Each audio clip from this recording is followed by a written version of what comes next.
BF Skinner theory based important question for CTET exam 2021। Skinner का क्रिया प्रसूत अनुबंधन सिद्धांत परीक्षा में पूछे जाते हैं ये सवाल। पहला प्रश्न है, शुद्धिकरण का एक आंतरिक कार्यक्रम जो औसत के बाद व्यवहार को पुष्ट करता है, लेकिन अप्रत्याशित समय बीत चुका है, जिसे खालिस्तान अनुसूची कहा जाता है। पहला ऑप्शन है निश्चित अनुपात यानी कि फिक्स्ड रेशियो। दूसरा ऑप्शन है परिवर्तनीय अनुपात यानी कि वेरिएबल रेशियो। थर्ड ऑप्शन है निश्चित अंतराल यानी कि फिक्स्ड इंटरवल। या चौथा ऑप्शन है परिवर्तनशील अंतराल यानी कि वेरिएबल इंटरवल। फ्रेंड्स, इसका राइट आंसर होगा ऑप्शन नंबर ए, यानी कि इसको हम बोलते हैं फिक्स्ड रेशियो, निश्चित अनुपात। प्रश्न नंबर सेकंड है, सकारात्मक सजा डैश व्यवहार और नकारात्मक सजा डैश व्यवहार यानी कि positive punishment dash behaviour and negative punishment dash behaviour. पहला ऑप्शन है ऑप्शन नंबर ए, मजबूत करता है, मजबूत करता है, दोनों में भरे। दूसरा है मजबूत करता है, कमज़ोर करता है। या ऑप्शन नंबर डी है, कमज़ोर करता है या मजबूत करता है। इसमें से एक ऑप्शन कट गया फ्रेंड्स, तो बी वाला इसका सही हो जाता है।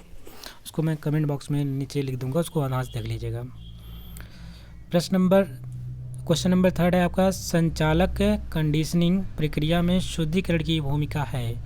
In operant condition process the role of purification is. पहला ऑप्शन है आश्चर्य रूप में महत्वपूर्ण, यानी कि आपको पहला ऑप्शन में आश्चर्य देखना कि आश्चर्य रूप में महत्वपूर्ण होता है। दूसरा ऑप्शन है बहुत महत्वहीन। तीसरा है बहुत कम और चौथा है बहुत ज़रूरी नहीं है। तो इसका यह इज़ द राइट आंसर हो जाएगा। संचालन कंडीशनिंग प्रक्रिया में शुद्धिकरण की जो भूमिका होती है फ्रेंड, होती है आश्चर्यजनक के रूप में महत्वपूर्ण। प्रश्न नंबर 4 है, क्रिया प्रसूत अनुबंधन से संबंधित सत्य कथन है। पहला ऑप्शन है अनुक्रियाएं ऐच्छिक होती हैं। दूसरा है प्राणी निष्क्रिय होता है। तीसरा है सहचर्य निर्माण में परिणाम महत्वपूर्ण होता है। चौथा है एक सही अनुक्रिया के पश्चात पुनर्बलन की प्रत्याशा होती है। तो फ्रेंड 20 द राइट आंसर हो जाएगा कि प्राणी निष्क्रिय होता है। इसमें से पूछा गया है कौन सा कथन सत्य है, यानी कि क्रिया प्रसूत अनुबंधन के अनुसार। तो इसमें क्या होता है, जो प्राणी होता है वो निष्क्रिय होता है। प्रश्न नंबर 5 है,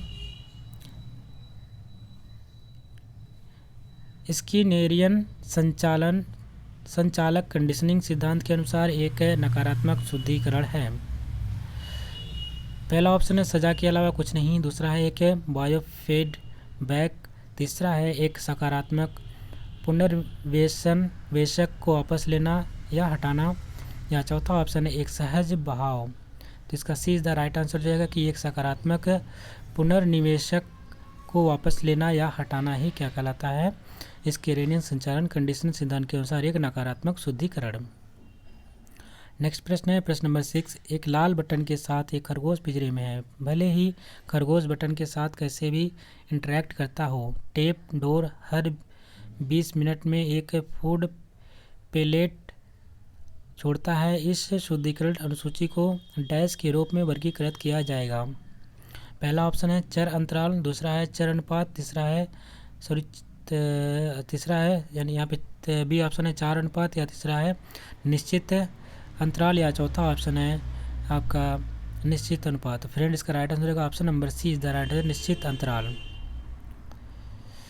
क्वेश्चन नंबर 7 है, BF स्किनर किस प्रकार के मनोवैज्ञानिक थे। यहाँ पूछा गया BF Skinner what types of psychologist was Skinner. तो पहला है कार्यात्मक यानी कि फंक्शनल। दूसरा है संज्ञानात्मक यानी कि कॉग्निटिव। तीसरा है व्यवहारवादी यानी कि बिहेवियरिस्ट। या ऑप्शन नंबर डी है प्रयोगात्मक यानी कि एक्सपेरिमेंटल। तो फ्रेंड, इसका राइट आंसर हो जाएगा ऑप्शन नंबर सी यानी कि व्यवहारवादी। जो BF स्किनर थे वो किस प्रकार के वैज्ञानिक थे, तो व्यवहारवादी वैज्ञानिक थे। आप इसको ध्यान रखेंगे, इंपॉर्टेंट क्वेश्चन है ये। प्रश्न नंबर 8 है, भोजन डैश रीइंफोर्सर्स के लिए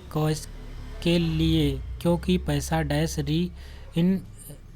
रीइंफोर्सर्स के लिए है। Food is for dash reinforces because money is for reinforces. तो फिर पहला ऑप्शन है सकारात्मक नकारात्मक, दूसरा है नकारात्मक सकारात्मक, तीसरा है प्राथमिक माध्यमिक, चौथा है माध्यमिक या प्राथमिक। तो फ्रेंड्स का राइट आंसर है ऑप्शन नंबर सी, यानी कि प्राथमिक और माध्यमिक होता है। भोजन है प्राथमिक और क्या नाम है कि आपका पैसा होता है वो आपका माध्यमिक होता है। जान के माता पिता उसे हर बार 2 बार कपड़े धोने का काम पूरा करने के लिए $5 भत्ते के लिए देते हैं। यह किस प्रकार की शुद्धिकरण कार्यक्रम का उदाहरण है? पहला ऑप्शन है निश्चित अनुपात का, दूसरा है परिवर्तनीय अनुपात का, तीसरा है चर अंतराल का, या चौथा है निश्चित अंतराल का। फ्रेंड इसका ये इज द राइट आंसर हो जाएगा, यानी कि निश्चित अनुपात का, फिक्स्ड रेशियो का।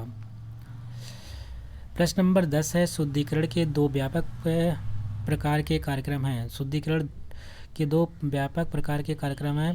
पहला ऑप्शन है स्थिर और याद या ऐच्छिक, दूसरा है निश्चित और रुक कर, ऑप्शन नंबर 3 है प्राथमिक और माध्यमिक, चौथा है निहित और स्पष्ट, यानी कि इसका इज द राइट आंसर हो जाएगा स्थिर या ऐच्छिक होता है। शुद्धिकरण के 2 व्यापक प्रकार के कार्यक्रम कौन होते हैं? एक तो आपका स्थिर होता है और दूसरा होता है याद इच्छिक, रैंडम। प्रश्न नंबर 11 है इसमें से कौन सी शिक्षण रणनीति स्किनर द्वारा अपने वाक्य प्रयोग के लिए नियोजित की विधि नहीं है? पहला ऑप्शन नकारात्मक सजा, दूसरा है सकारात्मक सजा, तीसरा है सकारात्मक शुद्धिकरण, चौथा है प्लेसबो। तो फ्रेंड इसका राइट आंसर का option number 20 the right answer है। जो प्लेसबो है वो स्किनर द्वारा अपने बॉक्स प्रयोग में नियोजित की विधि नहीं थी, ठीक है। तो कि सकारात्मक नकारात्मक सकारात्मक शुद्धिकरण ये सब उनकी विधि थी। प्रश्न नंबर अगला है अनुबंधित तथा अनुबंधित उद्दीपन एक साथ है कि किस में किए जाते हैं? अनुबंधित अनुबंधित जो उद्दीपन होते हैं वो एक साथ किस में किए जाते हैं? पहला है क्रिया प्रसूत अनुबंध, दूसरा है कालिक अनुबंधन, तीसरा है ऐच्छिक अनुबंध, चौथा है ऑल ऑफ दिस। फ्रेंड इसका 20 द राइट आंसर हो जाएगा कालिक अनुबंधन, यानी कि सिंक्रोनस कॉन्ट्रैक्ट, इसका इज द राइट आंसर है। प्रश्न नंबर 13 है क्रिया प्रसूत अनुबंधन व्यक्ति के किस व्यवहार को स्पष्ट करता है? What behaviour of a person does the abstract contract explain? पहला ऑप्शन है मानसिक यानी कि मेंटल, दूसरा है शारीरिक यानी कि फिजिकल, तीसरा है ऐच्छिक यानी कि इलेक्टिव, और चौथा है आपका सामाजिक यानी कि सोशल। तो सी इज द राइट आंसर है ऑप्शन नंबर सी, यानी कि ऐच्छिक यानी कि इलेक्टिव। किस क्रिया पूछा गया था किस प्रसूत अनुबंध व्यक्ति के किस व्यवहार को स्पष्ट करता है? तो आपको ध्यान रखना है ऐच्छिक जो होता है वो इसका सही आंसर हो जाएगा। ऑप्शन नंबर 14 प्रश्न नंबर 14 पूछा गया है कि भोजन पैसा प्रशंसा आदि क्या है? What is the food money और प्राइसेस etc। तो फ्रेंड पहला ऑप्शन है सामाजिक पुनर्बलक, दूसरा है धनात्मक पुनर्बलक, तीसरा है ऋणात्मक पुनर्बलक, चौथा है क्रियात्मक पुनर्बलक। तो फ्रेंड इसको हम ध्यान में रखेंगे। जो हमारा ये सब चीज़ें होती हैं, प्राइस होता है, पैसा होता है, फूड होता है, हमारा क्या होता है एक प्रकार का धनात्मक पुनर्बलक होता है, यानी कि पॉजिटिव रेनफोर्सेस होता है, ठीक है। प्रश्न नंबर 15 है कौन से पुनर्बलक प्रणाली को पलायक तथा परिहार की अनुक्रिया सिखाते हैं? Which reinforcers teach the animal the escape and avoidance response? Friend option number A है धनात्मक, दूसरा है ऋणात्मक, तीसरा है क्रियात्मक, चौथा है पलायनवादी पुनर्बलक। तो इसका राइट आंसर है option number 20 the right answer है, यानी कि ये ऋणात्मक होते हैं।